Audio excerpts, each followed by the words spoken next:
में बातचीत करते हैं, लेकिन उनका हमारे पास कोई जो उनकी काव्यात्मक अभिव्यक्ति है वो मौजूद नहीं है। ये तब हमें पता चलता है कि जनता के बीच में जो गीत गाए जा रहे थे, जिस तरह से कविताएं लिखी जा रही थी, उनसे संवाद करता हुआ पहला कवि जो डॉक्यूमेंटेशन में मौजूद है वो अमीर खुसरो है। अमीर खुसरो की कविता को, उसकी कव्वालियों को देखिए, उसके अवधि और ब्रज के गीतों को देखिए, जो आज की फिल्मों में भी फिल्माया जाता है, तो इतना संप्रेषित, इतना ऐन्द्रिक है, इतना कामुक है। उस हिंदी या उस पूरब रंग की जो आज की कविता, संगीत और गीत की जो कंटेंट है, जो उसकी विषय वस्तु है, जिस फुहड़ता का वो शिकार हो रही है, कि जिस कामुकता को और ऐन्द्रिकता को भक्ति कविता, जिसे निर्गुण धारा की कविता कहते हैं, जिसे कबीर की कविता कहते हैं, कि दो अखियां जिन खाई हो पिया मिलन की आस, कि सब तन खा लो मांस सब ले लो नोच लो लेकिन आंखें छोड़ देना। ये कामुकता और ऐन्द्रिकता की यह कविता किस तरह से उसी अंचल में, उसी भाषा में फुहड़ता के शिखर बना रही है, फुहड़ता के शिखर रचती चली जा रही है, वो हम सब के लिए चिंता का विषय है।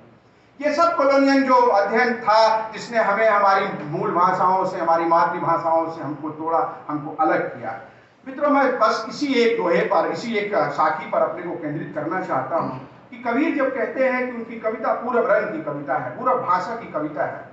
मित्रों, भाषा और बोली, भाषा तो एक कलेवर है, जैसे हम अपनी किताबों पर एक कलेवर चढ़ा देते हैं, और भाषा साहित्यिक होती है। लेकिन गीत, जिसमें हम अपने दुख के और अपने सुख के,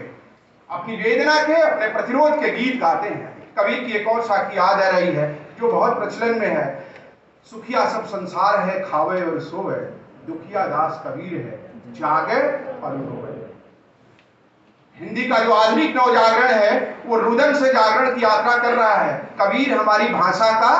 पूरब रंग का एक ऐसा कवि है जिसकी कविता में पहले ज्ञान है, और ज्ञान से संवेदना का जो परिसर विस्तृत हो रहा है कि रुदन और उसके बाद सारी, पहले जागरण और उसके बाद रुदन, कि ये सब कुछ जो चल रहा है, जिन शर्तों पर चल रहा है, वो सब ठीक दिशा में नहीं जा रहा है। तो जागे और रोवे, तो वो ज्ञानात्मक संवेदना का एक बड़ा कवि है। और ये ताकत, ये बल, ये शक्ति उसको कहां से मिलती है? जन चेतना, जो जन साधारण की जो समझ है, उसके जो प्रतिरोध की क्षमता है, उसके भीतर से वो अंकुरित होता है, अकुआता है। पूरब रंग जब वो कहते हैं अपनी कविता के बारे में, तो हम सब जानते हैं कि कबीर के लिए पूरब एक शैली भी है, कबीर के लिए पूरब एक जाति विशेषण भी है, और उनके साथ साथ वो लोगों की एक मिली जुली जुबान। जैसे जब बलराज जी बहुत सारे क्रियाओं का या बहुत सारे ऐसे शब्दों का उपयोग कर रहे थे, तो बगल में बैठे हुए रामाज्ञा जी ने कहा कि हमारी भी जनपदी भाषा में इस तरह के शब्द मौजूद हैं। आप देखेंगे कि भोजपुरी के बहुत सारे शब्द आपको मैथिल में, आपको अवधी में, आपको ब्रज में, मतलब एक जनता की मिली जुली जो जनपदी भाषाओं का एक मिला जुला संसार है। कितना बड़ा कवि है जब भाषा के बारे में बातचीत करता है, तो ये नहीं कहता कि मैं भोजपुरी का, मैं अवधी का, मैं ब्रज का कवि हूँ। वो कहता है बोली हमारी पूर्वी, हमें लखे नहीं कोई। जिसको कहा कि जब तक आप उस भाषा के मुहावरे को नहीं समझेंगे, उस भाषा की लोकोक्तियों को नहीं समझेंगे, और सबसे बड़ी चीज है कि जनता का संघर्ष, और उस संघर्ष से शब्द के भीतर जो अंतः अनुताप पैदा हो रहा है, ये जनता की शक्ति और उसके संघर्ष से जो पैदा होता है। त्रिलोचन जिसको कहते हैं कि भाषा में जीवन के लहरों की हलचल। तो कबीर अपनी कविता में अपने जनपदी, अपने भाषाई समाज का जो पूरा संघर्ष है और उसका जो पूरा स्वप्न है, उसको व्यक्त करते हैं, और अपने को किसी एक बोली में नहीं बांधते। वो कहते हैं कि कबीर की कविता, मेरी कविता की जो भाषा है, मुझे वही लग सकता है जो पूरब की संस्कृति को, उसकी तहजीब को, उसकी कथन शैली को जो समझ पाएगा, वही उसकी कविता का अर्थ लगा पाएगा, अन्यथा वो ऊपर ही निकल जाएगा। पूरब हम सब जानते हैं कि सूर्योदय का भी देश है, जहां नए तरह के विचार जन्मते हैं। वो सिर्फ भावनाओं का देश नहीं है, लेकिन विचार यहाँ, जिसको लोकल और ग्लोबल कहा था बलराज जी ने, अभी शंभुनाथ जी ने भक्ति कविता पर एक बड़ी पुस्तक लिखी है, अभी उसको मैं कुछ ही दिन पहले पढ़ रहा था। उसमें उन्होंने इस लोकल और ग्लोबल पर बातचीत करते हुए तो कबीर की एक जन प्रचलित पंक्ति याद आती है, जिसमें वो कहते हैं कि सबकी सुनिए, सबकी गुनिए, रहिए अपने गाँव। कि ये जो अपनी जातीय निष्ठाएं हैं, जो अपने जनपदीय भाषा से जो प्रतिरोध का, प्रेम का, विछोह का, ये जो उसकी संवेदनात्मक अनुभूति है, कह रहा वही हमारी ठाती है और उसी के सहारे हम कोई भी प्रतिरोध की, कोई भी किसी भी संकट के और जुर्म के और अन्याय के खिलाफ हम लड़ पाएंगे। तो कहता है कि दुनिया भर में फैलो लेकिन अपनी स्थानीय निष्ठाओं को नहीं छोड़ो। मातृभाषाएं संकट के दौर से हैं, उसे 8वीं अनुसूची से नहीं बचाया जा सकता, उनके उत्सव धर्मी स्वरूप को थोड़ा बचाया जा सकता है, लेकिन हम सब बदल रहे हैं। इतिहास की अपनी योजनाएं होती हैं और वो अपने तरीके से आगे बढ़ता है, हम पीछे लौट तो नहीं सकते। लेकिन मैं बहुत ज्यादा भावुक वक्तव्य भी नहीं देना चाहता। भोजपुरी समाज का संकट आज के भारतीय राजनीतिक गलियारे से ही हल होगा और भोजपुरी समाज भोजपुरी भाषा के सहारे तो एक बंद हो नहीं सकता। अब हम सबकी जो थाती है, हम सबकी जो शक्ति है तमाम जनपदीय भाषाओं की, जिसका प्रतिनिधित्व कर रहा है खड़ी बोली, जिसे हम हिंदी कहते हैं, हम इस तरह के विवादों में, अब ये ठीक है कि हम अपनी परंपरा को नहीं भूलेंगे, हम अपने अतीत को नहीं भूलेंगे, हम इसी भौगोलिक इकाई में घटित होने वाली तमाम जो राग और विराग के जो गीत हैं, वो जो उनके संघर्ष हैं, उनको हम नहीं भूलते हैं।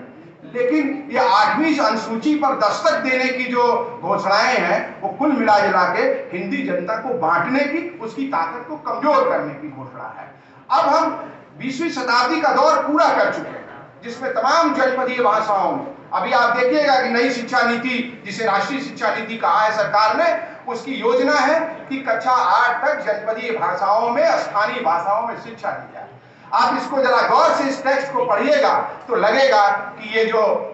पिछड़ा तबका है उसके साथ, या जो आर्थिक रूप से कमजोर लोग हैं, जिनके बच्चे अंग्रेजी माध्यमों में नहीं जा सकते, सरकार उनको ये व्यवस्था देने जा रही है कि वो जनपदीय भाषाओं में पढ़ें और कक्षा 8 के बाद फिर वो स्वरोजगार तलाशें या खुद रोजगार के अवसर पैदा करें, क्योंकि भारत की जो मुख्य धारा की जो नौकरी देने की संस्थाएं हैं, वो सब अंग्रेजी के बगैर काम नहीं कर सकते। तो हम उस दौर में हैं जहाँ हिंदी पखवाड़ा भी बना रहे थे कि हिंदी वर्सेस अंग्रेजी के संघर्ष में, राजभाषा के उस दौर में जब हिंदी को संकट है अंग्रेजी से, और हमारा जो सेंट्रल ऑफिस है, केंद्रीय कार्यालय है, वो हमारे विभाग को सारे पत्र लिखता है अंग्रेजी में, हमारा डीन कार्यालय हमको जो भी पत्र संबोधित करता है उसके मैक्सिमम अधिकांश हिस्सा अंग्रेजी में है, वहां हम हिंदी का रोना रो रहे हैं इन 15 दिनों में, जबकि ये सप्ताह था कि हमें हिंदी वर्सेस अंग्रेजी का, हमें इस बात की लड़ाई लड़नी है कि संविधान की 8वीं अनुसूची में शामिल किया जाए कि अंग्रेजी